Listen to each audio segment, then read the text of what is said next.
985 field percentage as well, that once again ranks top 10 in the country. Yeah, I think that all three phases have been clicking for most of the 9 games we played, and it's certainly exciting just to kind of see us gel and execute at a high level in all aspects of the game. I've got just a basic question here. I know you're kind of known around the college softball game as an analytics guru, a defensive guru. As a numbers guy myself, I'm curious, where did your love for analytics? When did you realize, hey, I need to tie this into my coaching career? I seem to be pretty good at it. I just early, I mean, I was just always like a stat guy from like my parents both coached when I was younger. So like I grew up around teams, and just keeping book and keeping stats. I remember like early level spreadsheets, like when I was like 12, 13. Math has just always been a strength of mine. And I just love the beauty of how our game is can be described with statistical analysis. So I was just drawn to it at a young age. It's just something I just love. Awesome. Yeah. And then my last one for me, you talked about just the team gelling. You obviously had a lot coming back. Everybody, all your pitchers. I think it was, six players and the everyday starters in the field. So the way that Dakota has come in, obviously, I know you love having her as a Gold Glove outfielder there, but she's been really, really good since moving to the leadoff spot. And then, of course, Tiana's just been on a tear as well. So just talk about how, from your perspective, the newcomers have really gelled with the rest of the team. Well, yeah, I mean, I think they've gelled from the first day they're on campus. You never know what it's going to look like. You get out here, you get in the heat of competition. Invariably, you face some challenges, and how are you going to collectively work together? But there's two kids that are just really great kids and really fun to be around. Their teammates love being around them. They're somebody that's going to come to the yard every day and really elevate the work ethic that we have here, which is a really high standard as it is. So it's just one of those things where I think from the beginning, when they set foot on campus, they really gelled with everybody, and then as they've just competed with our club over the course of the first 2 weeks, I think that it's an easy addition to our program. Appreciate it. Right. Next question. Hey, how are you doing this morning? Sorry, I don't know if you can hear me right now. Yeah, we got Is you, my mic Ethan. working? Okay, Yeah, you're sweet. great. My mic's been off and on all day. You look up and down the stat sheet, and it seems like you really can't go wrong right now. Like with who you put in the lineup, just because of how much everybody's producing. What words would you use to describe right now, kind of that decision making of how to even put together this lineup? Yeah, it's tough. I mean, it is. There's so many people that are doing well offensively, defensively in the circle. So I think that's the biggest challenge at this point. Certainly we've had a lot of body of work through the course of the fall and early in the spring as far as making those decisions. But then when they're given opportunities, when maybe their name doesn't show up in the starting lineup, I don't know that I've been around a lot of teams that have had this much early production from those people don't start in the game. It's just not an easy job to have. And so fortunately, with the ability to score a lot of runs and kind of outdistance ourselves, we've been able to give people repeated at bats that maybe aren't in the starting lineup that day. But yeah, that's the hardest thing. I mean, I don't know that we've had a roster that's quite this deep as far as really those options in those mid-range spots on the backside.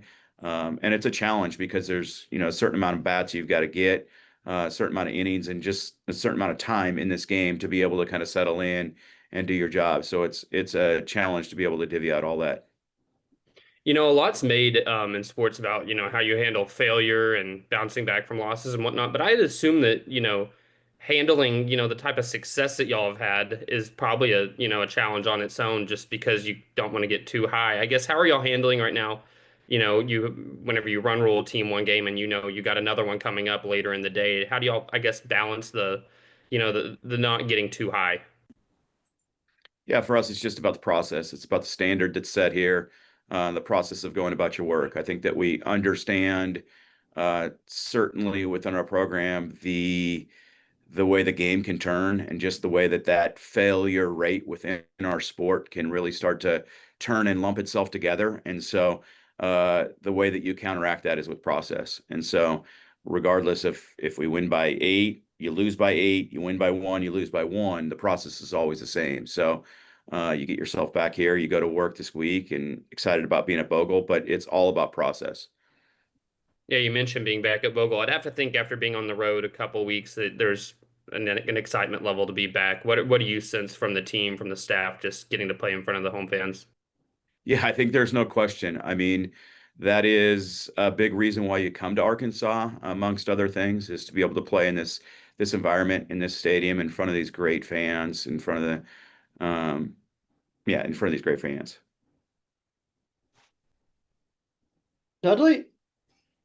Coach, after you had that first loss, y'all bounced right back. Talk about the mentality of that and being able to do that, even as you have many young players.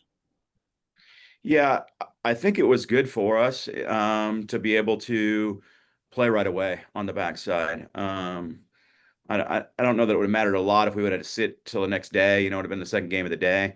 We're an old, mature group. I think there was some things as far as getting away from the things that we do, and there was a few things in the game that certainly Virginia took advantage of, and some things that we didn't do that we had showed the day before. So I just think it was, good for us to be able to have that quick, have to rebound in front of the home team, in front of a home crowd. Like we went to Coastal Carolina, they're a NCAA tournament team last year, so we knew they're going to be a quality club. And there's no question we had a ton of respect for Virginia, but it was great for us to have to be able to rebound against that club, knowing that we were going to be playing in front of a home crowd. Y'all are hitting out throughout the lineup, but talk about how hitting sometimes can be mental and contagious. Yeah, I think that just as far as the emotional end of it, you try to be able to take that out. We talk about process, like I said, Dudley, but at the end of the day, we're human. And I think that, humans tend to have a little bit of emotion in there. So it's interesting how it is contagious. I mean, some of it is just also probability. Like at times there's certain, probability of things are just going to string together. I do think that the human, emotions of it can kind of play into it a little bit. And right now, things are cycling pretty well for us. But at the same time, like it's kind of been different people at different times. And it's not always been the same, same people in certain spots. I mean, like, some people got hot this weekend that weren't necessarily hot weekend ones. So it can be contagious, but we try to be able to control that as much as we can and make it as much about a process as we can. One last question. You knew what you needed in the portal and you went out and got it. Talk about them playing well for you early on and really being leaders. Yeah, man, they've been huge. There's no question. We knew what we needed. We knew a couple of spots defensively and a couple of just offensive style of play that we need to be able to have to be able to make our roster complete. Fortunately, this place does a great job of selling itself, this program, this coaching staff, and so we were very attractive to really high end level players in the portal.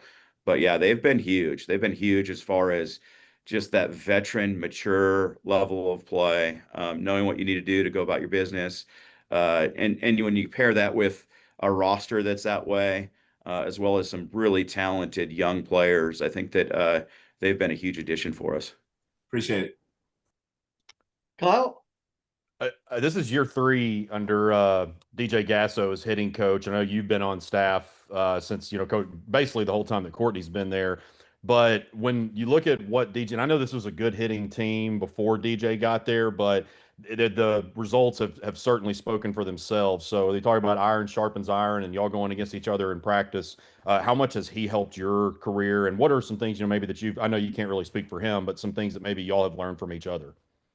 Yeah, I think there's no question that iron has sharpened iron, and he's just been a great addition. I think our offensive unit is just a little bit more complete. Certainly, everybody has different styles of how they coach and what they look for. I think that there's no question that the versatility that we've got in our roster and how he trains us on offense is really kind of given us great versatility to go against different styles of pitchers, different strengths as far as being able to face people, especially, you're facing multiple people in a day, and just the ability to be able to counteract that and not necessarily have one sort of style that can maybe shut us down.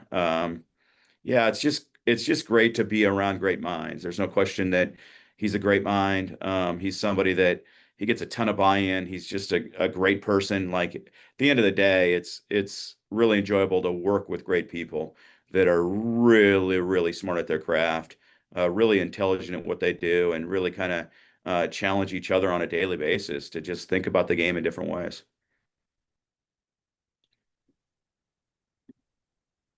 I'll hop back in. Just what should we know about the two teams coming here this weekend? Well, I mean, we are really excited about these clubs. They're clubs that we've looked to schedule all the time. We know what we're going to get with them. They are preeminent programs within their conference. Northwestern is, one of the blue bloods of Big Ten softball. You know what you're going to get from them in any given year. You know they're going to be competitive. You know they're going to play the game hard and right. You know they're going to have great pitching. You know they're going to have versatility on offense. And then Southeast Missouri, I mean, obviously proximity wise, we're very familiar with them, but they do such a great job. They do such a great job in the Ohio Valley. They are one of the couple teams that every year are going to be at the top of that league, that are going to play in postseason more often than not. We're probably going to face them. So there are two clubs that when we're scheduling, we definitely try to seek them out. This year being no different. Certainly, you know, in their world, they tend to front end load their schedule. So their record at this point, I don't think is necessarily indicative of who they are as a club, either one of them. So we have a ton of respect for both clubs. Yeah, and correct me if I'm wrong. I don't remember a weekend where y'all have had one of these, home invitationals where it's been just two teams and you basically play two, 3 game series. Correct me if I'm wrong, and y'all have done that. But I guess whenever you're putting together the schedule, what is the appeal of doing something like this to where you're basically, squeezing, what you would get in SEC play, 2 weekends together into one? Yeah, I don't know if it's as appealing as maybe on paper. I mean, it was one of those years. Sometimes it cycles.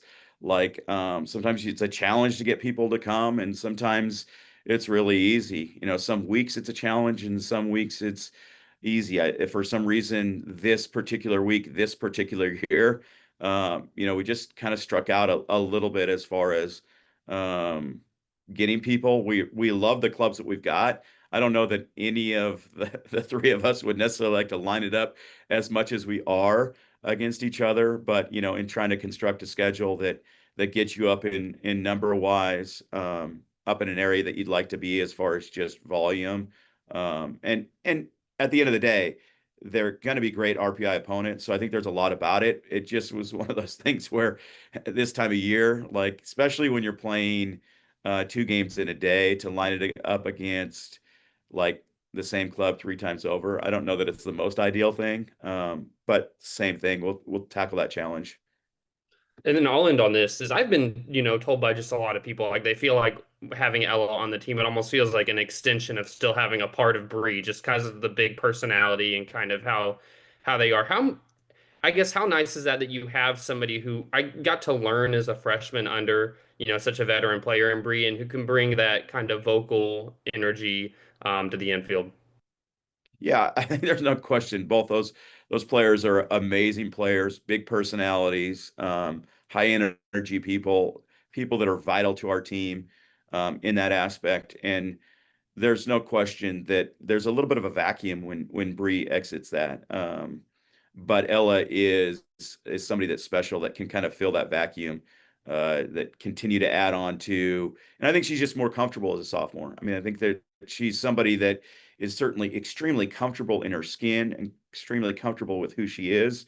But at the same time, even if that's one of the strengths that you have, I think that when you're in an environment that you've been in before, that you're comfortable being you, comfortable being every bit of who you are on a daily basis. I think that you even see more of her personality this year than you did last year. Thanks, Matt.